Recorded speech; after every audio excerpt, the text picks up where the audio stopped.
Good evening and welcome to Pakistan Today News from our New York studio. I'm Chris Taylor. We begin with rising tensions within the Western alliance as U.S. President Donald Trump has sharply criticized NATO allies, calling them cowards for refusing to join the Iran war or assist in securing the Strait of Hormuz. In a post on Truth Social, Trump described NATO as a paper tiger without the United States, accusing member states of avoiding military responsibility. He claimed the conflict with Iran has already been militarily won, while criticizing allies for complaining about rising oil prices, despite declining to support key maritime security efforts. Trump also warned that Washington would remember their lack of support, further exposing divisions within the alliance amid ongoing regional instability. Turning to developments inside Iran, the country's intelligence ministry has announced the arrest of 45 individuals accused of being mercenaries and separatists. According to state broadcaster IRIB, the arrests were carried out in the provinces of Qazvin and West Azerbaijan. Authorities allege that several suspects were involved in sharing sensitive military coordinates with what they described as a hostile network.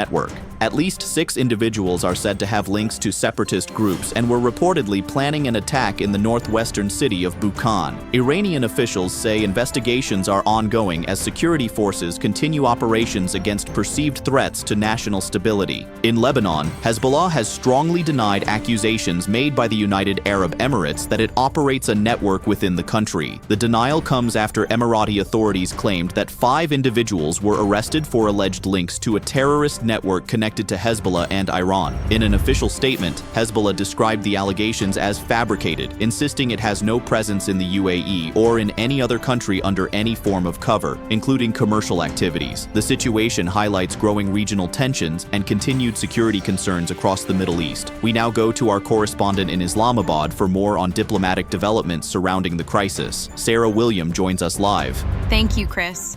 China's top diplomat Wang Yi has called for closer coordination with France to help resolve the ongoing Middle East crisis. In a recent conversation with French presidential advisor Emmanuel Bon, Wang emphasized that dialogue and negotiation remain the only viable path forward despite mounting challenges. He stressed the importance of joint diplomatic efforts between China and France to de-escalate tensions and promote regional stability. This comes as international pressure grows for a peaceful resolution to the escalating situation. Back to you. Thank you, Sarah, for that update. In economic developments, U.S. Federal Reserve Governor Christopher Waller has warned of rising inflation risks linked to the ongoing Iran conflict and the prolonged closure of the Strait of Hormuz. Speaking to CNBC, Waller said the disruption is likely to keep global oil prices elevated for an extended period. He noted that this has shifted his stance on interest rates, moving away from earlier support for rate cuts due to increasing inflation concerns. Waller added that the conflict now appears more prolonged, placing additional pressure on global markets and complicating economic policy decisions in the United States. And finally, a wave of celebration is sweeping across the globe as millions of Muslims mark Eid al-Fitr 2026. From the grand mosques of Saudi Arabia to the vibrant streets of Jakarta, a rare moment of global unity sees much of the Middle East, Africa, and Europe celebrating together. In cities like Cairo and Dubai, skies are lit with festive decorations as families gather for traditional breakfasts featuring cock and dates. Despite ongoing tensions in parts of the Middle East, the spirit of resilience remains strong, with communities coming together for prayers and the cherished tradition of Eid gift-giving.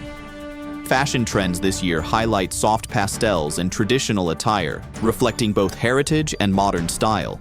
The conclusion of Ramadan brings a renewed message of peace, gratitude, and reflection worldwide. In a related message of goodwill, Japan's ambassador to Pakistan, Akamatsu Shuchi, has extended warm Eid al-Fitr greetings to Muslims across the country and around the world. In a video message, he described Eid as a special gift following the holy month of Ramadan and a time for joy, unity, and reflection. He expressed his hopes that the festival brings peace, happiness, and prosperity to all, highlighting the growing friendship and mutual respect between Japan and Pakistan. That's all for now.